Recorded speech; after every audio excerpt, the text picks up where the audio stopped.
As we wrap up our core lessons in the response series, discussing the psychological impacts of disasters on you and your client during the response phase is very important. Disasters can bring with them a full range of emotions, and it is for this reason that this topic was included. With that said, let's dive in. This lesson will cover the following topics in more detail: disaster-related emotional trauma, processing disaster-related emotional trauma, and finding mental health services. Focusing on what your client needs physically to get through a disaster is easy to do, but for many, mental health is not often something that people consider beforehand. However, it is as, if not more important, that we prepare mentally because taking care of emotional health during emergencies helps people to react more clearly and focus on the emergency. While financial impacts can be devastating, the emotional mental toll can be far worse. Addressing mental health helps with the recovery process and sets disaster victims up for success. And persons served by TCRC are at an increased risk of developing more severe post-traumatic stress symptoms when exposed to the same traumatic event, according to the Diagnostic Manual, Intellectual Disability, 2nd edition. By the end of this training, you will be able to work with your client to identify the signs and symptoms of disaster-related psychological trauma, identify strategies to help deal with the emotions and mental impacts of disaster, and locate resources to help treat the mental impacts of disasters. Stress affects everyone. However, everyone deals with it differently. It is important to remember that feeling stressed and overwhelmed in a disaster scenario is completely normal. When discussing disaster-related stress with your client, there are 3 distinct phases in disaster-related stress to keep in mind. Our emotions and actions will be affected differently in each of these phases. Those phases are the initial impact, which is focused on the moments of survival during the incident, the immediate post-disaster phase. So this is as we come down from the toll of the disaster, we begin to make sense of what occurred. This might be when you come out of shock and start to be confronted with what just occurred. And then there's going to be the recovery phase. And this can be a lengthy period of months to years in which we try to return to our normal way of life. For disasters that have happened most recently, as of this recording, the Palisades fire, the recovery phase to rebuild those homes is going to probably take years. And some just may not be able to rebuild at all. So there's going to be a lot of stress involved during those phases. Now that we have identified the phases of disaster stress, let's discuss the signs and symptoms to look for.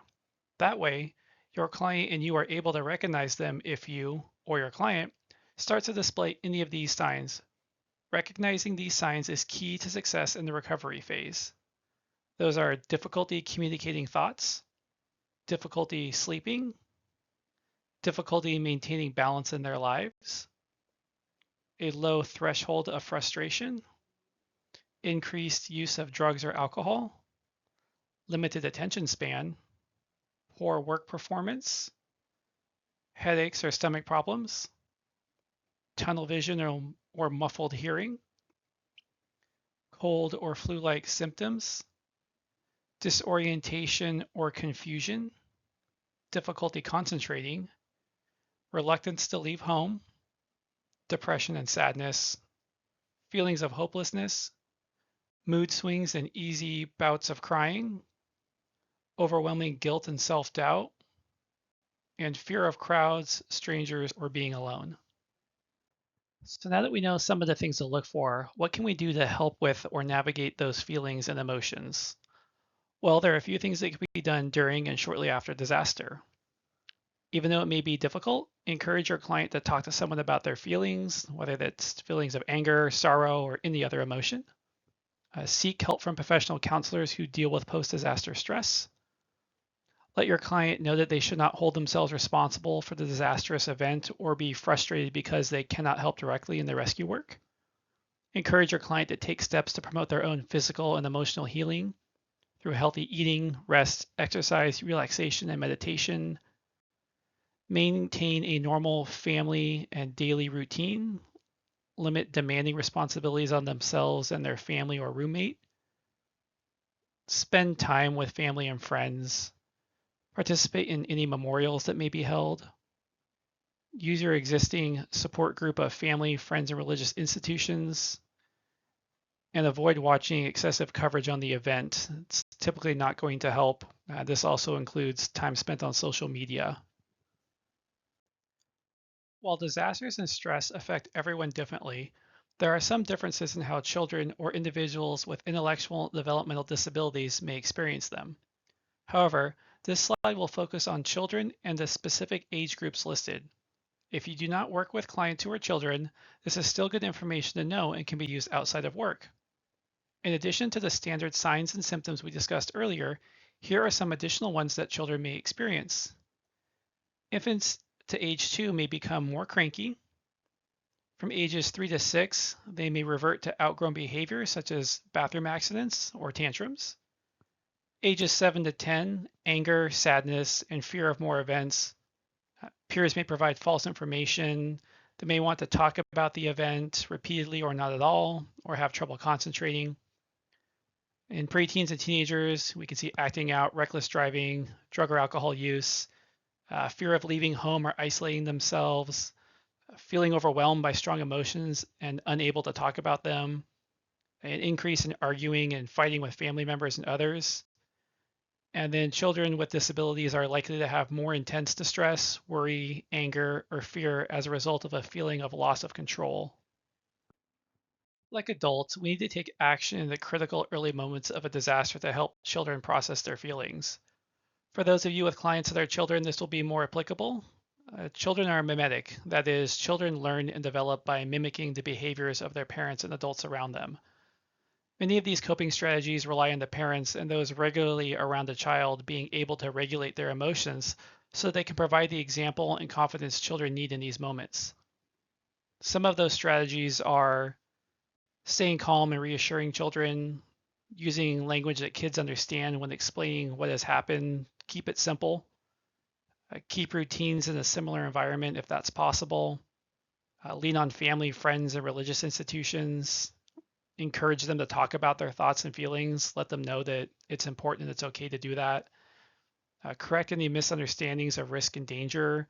If there's something that they're very fearful of that's very not likely to happen, explain that to them and let them know what the actual risks are. Involve children in the recovery process. That way they have a hand in what's going on and they can process it more fully. Do your best to limit media exposure. That's good not only for kids but for adults as well. And then speak to a professional if needed. So these strategies can be used for all children, even those with disabilities. Just make sure that you tailor your strategy to the needs of your client. The recovery and response phases of emergency management often overlap and occur concurrently. As we reach the end of the response phase, disaster victims will need to begin to locate additional resources. Our next lesson will be focused on this topic. However, it's a good time to present some of the basics in preparation for that lesson. Some of the areas where your client can look for these services are disaster resource centers, local assistance centers, local government agency websites, nonprofit and community-based organizations, houses of worship, for those employed, employee assistance programs, health insurance, disaster distress helpline. The Disaster Distress Helpline provides confidential counseling, referrals, and other support 24 hours a day, 7 days a week. The link for more information and the number itself can be found in the resources slide following the video in this presentation. But just so you know it now, that number is 1-800-985-5990. Again, that'll be at the end of this presentation as well. You and your client can also try calling 211 if you can't locate a specific local hotline set up for the disaster. So here's a video from the American Psychological Association on disaster stress.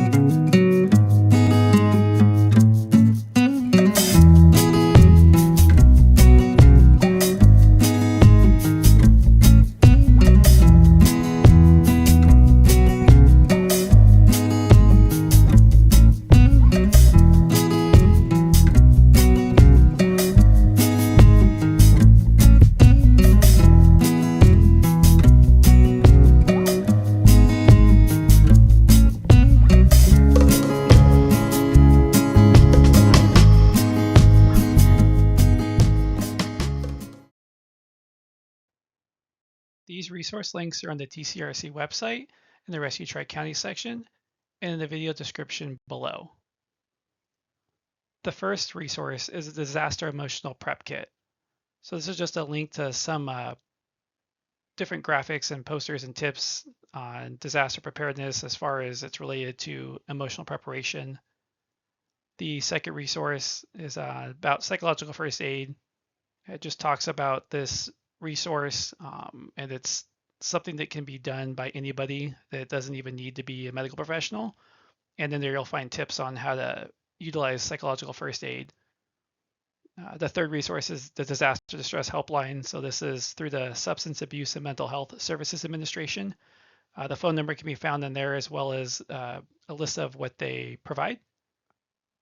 And the last one is the 988 Lifeline Disaster Survivors. This is another resource. It's to help with the road to emotional recovery after a natural human caused disaster. Since it can be long, they just want to let you know that they're here and that you don't have to do it alone. So again, this is the time where you could ask questions if I was presenting this in person. However, since you're watching the recorded version, please send any questions you have to the TCRC ERC. My contact information can be found above. So in summary, today we covered the importance of mental preparation for disaster, the phases of disaster stress, their signs and symptoms, and coping strategies, how children react differently to disasters and some coping strategies to address those effects, and where to look for resources to manage your mental health during and after disasters. Again, thank you so much for your time and your commitment to safety and disaster preparedness. As always, I welcome any and all feedback on this training. And as with the other lessons, here are some of the reference sources you can find from the information that was presented in this presentation. You can also find the links on the TCRC website or in the video description below.